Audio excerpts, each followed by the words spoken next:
anchor it in time, her security is ensured for a while, but if more than one anchor is lost, the task ahead will be daunting. I'm not sure how many of my safe lines snapped last night, but I feel a great urgency to try and reattach what I can, to try and preserve some semblance of safety for my home and family. I tried to walk up to the spider web, searching for a clearer view, but found as I approached, I couldn't see it at all. It seemed to disappear into the shadows. I glanced around to see if I was obscuring my own light. Through the shifting morning mist, sometimes, when I looked at the sun rays, I saw lines of light. Sometimes, there were lines of shadow. The mist tumbled through light, through shadow, and then it was gone. Standing just above the spot where I was sure her web had been, I was puzzled that I could not find it at all from this close position.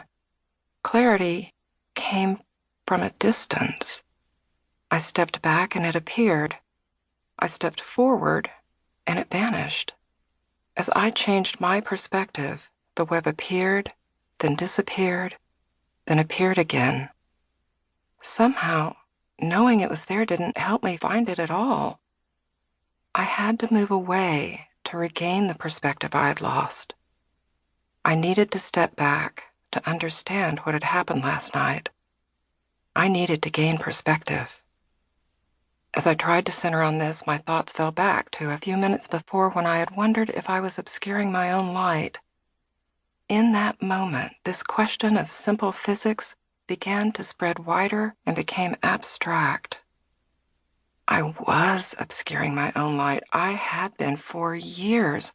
I had done it thinking I was doing what was best for my family, but in making the choice over and over again to hide my light, I had reduced myself to someone who was fearful and dependent, someone who had traded independence for security provided by another to whom I had freely, though foolishly, given all my power.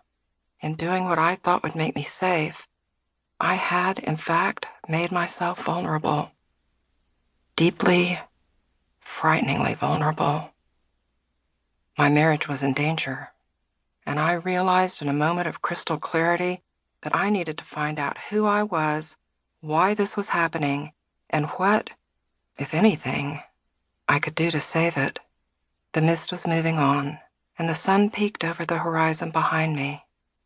As it rose, a long shadow stretched out before me. My shadow. And I knew I had to walk into it.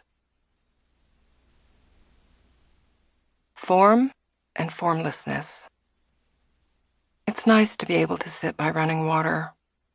I feel far away, a floating sensation, almost like an out-of-body experience I felt ever since the conflict with my husband the other night. Maybe I'm still in shock. There's an element to this feeling of being only semi-conscious of the present, like being in deep thought on a long road trip and suddenly realizing you've gone 100 miles without noticing anything you've driven past. My attention is about 10% in the present, while the remaining 90% is recycling scattered bits of what happened the other night, trying to piece them together, but nothing seems to fit.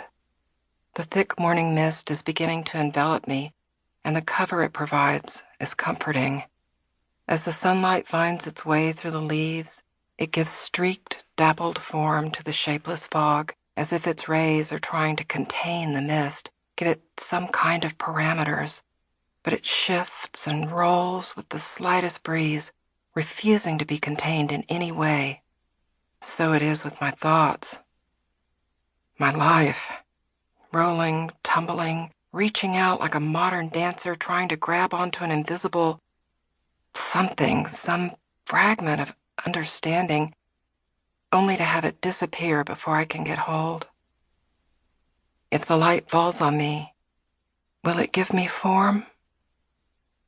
Would I even want it to if it could?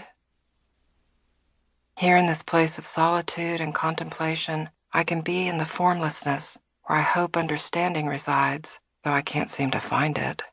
Veiled in the soft mist,